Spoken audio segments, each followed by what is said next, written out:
Greetings, Colonial students, parents, onlookers, and friends. I'm Mr. Bausma from Colonial Christian School.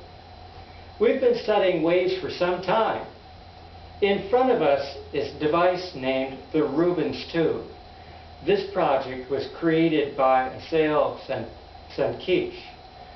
In a moment, we're going to flood this tube with propane from the container over there. Then we will set it on fire.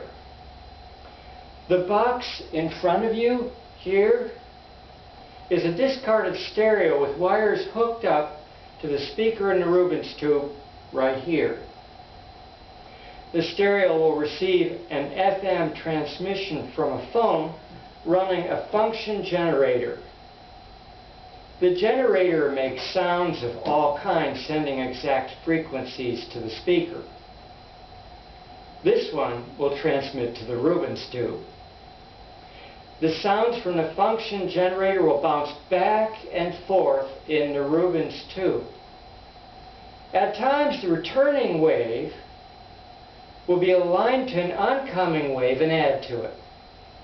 Scientists call that constructive interference.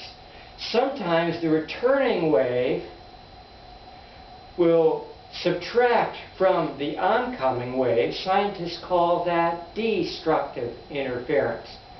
When the waves hit each other perfectly on the return trip, each crest from the returning wave will add to the oncoming wave, forming a beautiful pattern called a standing wave. Let's turn on the gas.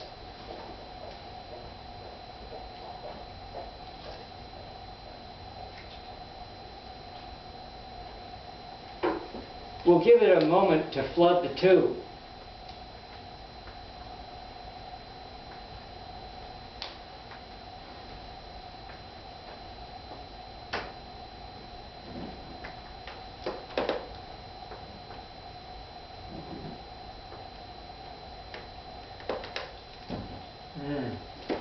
We need a little bit more power here.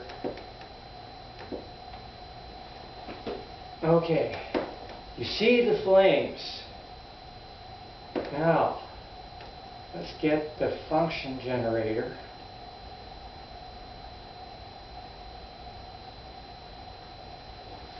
Let's turn on .